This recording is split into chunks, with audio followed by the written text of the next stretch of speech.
have such stamina to keep going and to always do it with a smile. We salute you.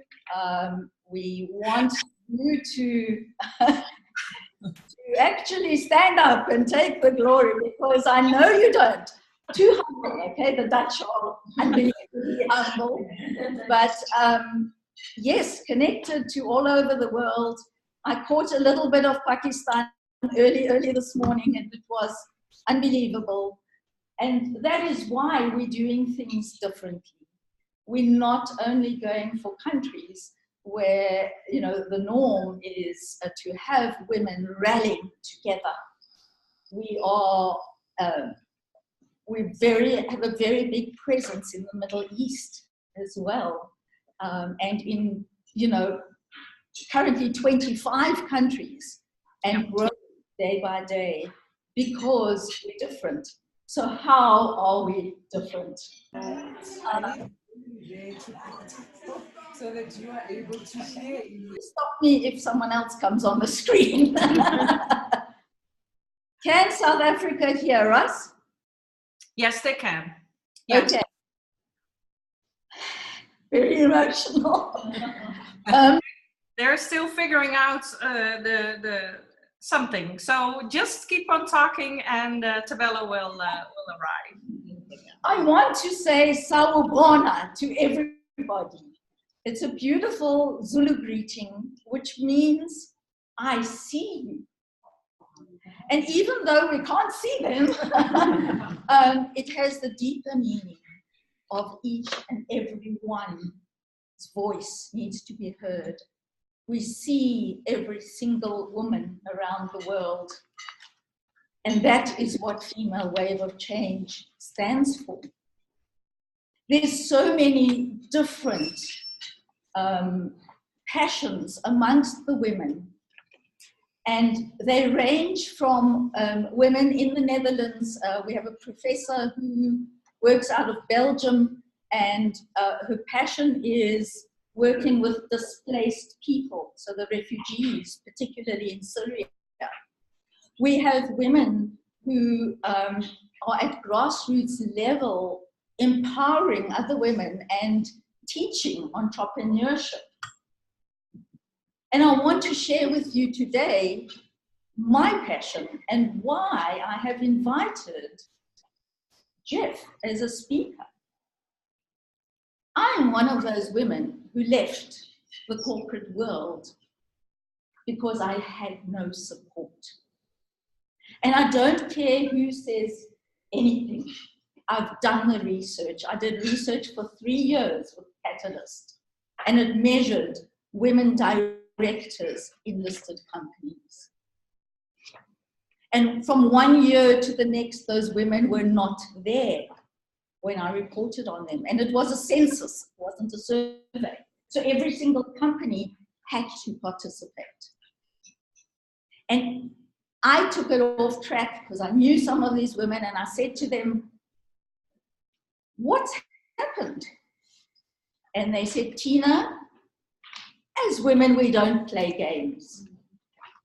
We worked so hard to get to the top, and we got to that big table. We looked around and we said, if this is what it's all about, I'm out of here. Last week, so that's 2004, 5, and 6. Last week, I was invited to a global summit here in New York. And there were 4 ministers from 4 different countries who have implemented their quotas successfully. And they were there to share the do's and don'ts of implementing quotas. They've done it successfully, and then they opened up for questions. Only 3, which was a bit disappointing, but I was the 3rd person. And my question was simple. Everybody else asked the most complicated things. All I asked was, can you please tell me what you are doing to support the women once they're in those positions? And do you know that I got shut down Mm. One of the women said, well, so she took offense. It was the Australian Minister of Finance. And she said, we don't place women in positions if they're not worthy. The host of the organization that ran the event, and this is global, turned to me and said, if women aren't equipped to be there, they shouldn't be there in the first place, and she shut down the event. So my appeal to us all here today is please, please, I'm begging you, let's have an honest conversation. There are many organizations who sugarcoat everything. Let's bring the reality, no matter what your passion is, whether it is an NGO, whether it is, you know, women in finance, whether it is women in technology, whether it is women who are starting out. We have some millennials here who have enormous potential, some in STEM, some not, some doing amazing work. Let's support one another.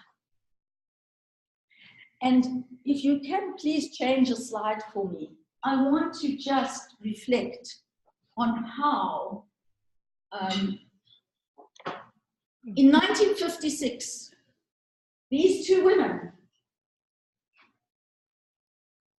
led a march that changed the law forever.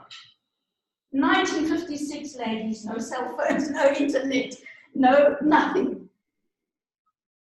But they did it. 20,000 women descended on Union buildings in South Africa. They came by horse cart, they came by train. How they communicated, we still don't know. These were the two survivors. In 2006, I honored them at a big event. Mama Bertha Poa, who is on the far side, has gone home to be with her Lord.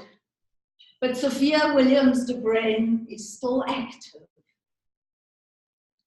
It can be done. Change can happen if we work together. So without keeping senior women in corporations, we lose the ability to make decisions. Folks, no matter what they tell you, corporations run the world, governments do not run the world.